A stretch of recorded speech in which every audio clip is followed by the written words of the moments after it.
ကျွန်တော်ဒီနေ့ Omega Online Game မှာကျွန်တော် following mount ဘယ်လိုလောင်းအောင်လဲဆိုတော့ကျွန်တော်ဒီ video လေးနဲ့ရှင်းပြပေးတော့မှာဖြစ်ပါတယ်ဗျ။ဟုတ်ကဲ့ပထမဆုံးကျွန်တော်ဒီ follow ပုံဒီ sport ဆိုတဲ့နေရာကိုကျွန်တော်ဝင်လိုက်မယ်။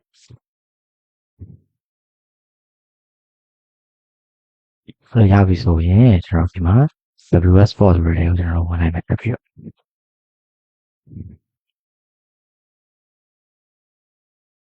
ဟုတ်ကဲ့အဲ့ဒါဆိုရင်ဒီ WS Sport ပုံစံလေးကြာလာပြီဆိုရင်ကျွန်တော်အဲ့ဒီဝင်လိုက်မယ်။ဒါ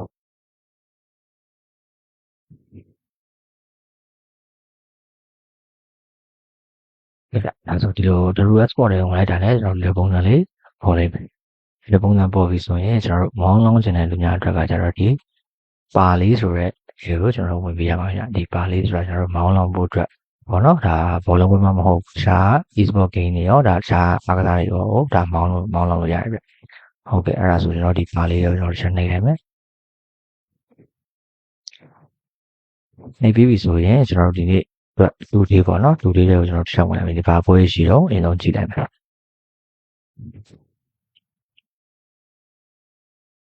ျွန်တော်ကတော့ဒီ keep တွေကိုမရွေးတော့ဘဲနဲ့ကျွန်တော် view all matches ဆိုရဲဒါဒီနေ့ဘာပွဲရှိလဲဆိုတော့အကုန်ပြပေးထားတယ်ပဲကျွန်တော်ရွေးလိုက်မယ်ဟုတ်ပြီဒီနေ့ဆိုရင်ကျွန်တော်ဒီ series အရာကျွန်တော်ရိုမာပွဲရှိမယ်ပြီးလို့ရှိရင်ပါမာပွဲရှိမယ်ဒါ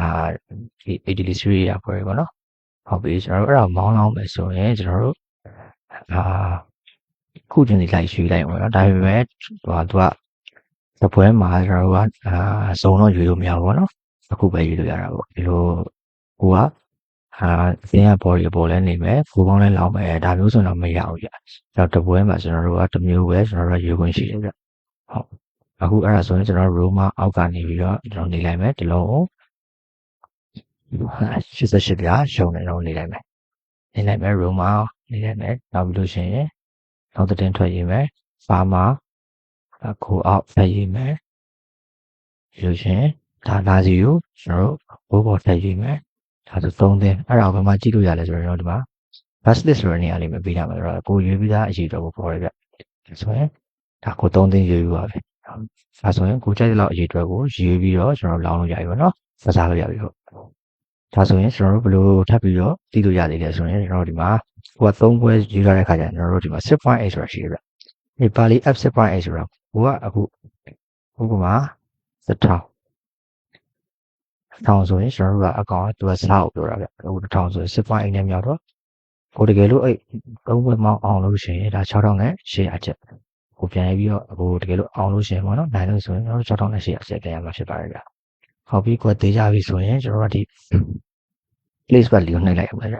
ဒါဆိုရင်ကျွန်တော်တို့ဒါမောင်းလောင်းပြီးသားဖြစ်သွားပြီပေါ့ဟုတ်ကဲ့ဆိုတော့ဒီလောက်ပဲဒီတော့ပြောပြပေးပါမယ်နော်ဟုတ်ကဲ့အားလုံးကျေးဇူးတင်ပါတယ်ညောင်ငွေအများကြီးရရှိနိုင်ပါစေကျွန်တော်ဆုတောင်းပေးပါရစေဟုတ်ကဲ့